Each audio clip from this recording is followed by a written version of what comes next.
Same salary രണ്ടുപേര്. ആദ്യത്തെ ആള് പാവപ്പെട്ടവനായിക്കൊണ്ടിരിക്കുന്നു, രണ്ടാമത്തെ ആള് പൈസക്കാരനായിക്കൊണ്ടിരിക്കുന്നു. ആദ്യത്തെ ആൾക്ക് അയാളുടെ പൈസ വരുന്നു, പുതിയ കാറ് വാങ്ങുന്നു, ഫോണ്, ഹോം ലോണുകൾ, ഇതെല്ലാം ലയബിലിറ്റീസ് ക്രിയേറ്റ് ചെയ്യാണ്. അതായത് നമ്മുടെ പോക്കറ്റിൽ നിന്ന് പൈസ അങ്ങോട്ട് എടുക്കുന്നത് എന്തിനേയും നമുക്ക് ലയബിലിറ്റി എന്ന് പറയാം. രണ്ടാമത്തെ ആളോ അയാൾ അസറ്റുകളെ ക്രിയേറ്റ് ചെയ്തുകൊണ്ടിരിക്കുകയാണ്. അതായത് നമ്മുടെ പോക്കറ്റിലോട്ട് പൈസ ഇടുന്ന എന്തിനേ നമുക്ക് അസറ്റ് എന്ന് പറയാം. ഫോർ എക്സാമ്പിൾ ഡിവിഡൻസ്, എന്തെങ്കിലും റെന്റൽസ്, ചെറിയ ബിസിനസ്സുകൾ, ഇതെല്ലാം ഒരു അസറ്റുകളാണ്.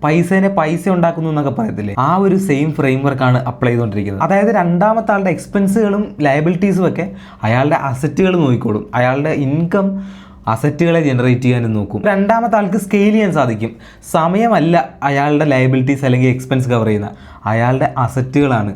നിങ്ങൾ എപ്പോഴും ഈ രണ്ടാമത്തെ ആളെ പോലെ ആവണം. ആദ്യം നമ്മളുടെ ഇൻകം കൊണ്ട് അസറ്റുകളെ ക്രിയേറ്റ് ചെയ്തിട്ട് അസറ്റുകളെ കൊണ്ട് നിങ്ങളുടെ ലയബിലിറ്റീസും ഫാൻസി ഐറ്റംസും കാറ്, വീടുകളൊക്കെ വാങ്ങുക. അല്ലാതെ ഇൻകം വെച്ചിട്ട് ഡയറക്റ്റ്ലി വാങ്ങിക്കഴിഞ്ഞാൽ നിങ്ങൾ എപ്പോഴും നിങ്ങളുടെ സമയം വിറ്റ് ജീവിതം മുന്നോട്ട് പോകുന്നതായിരിക്കും.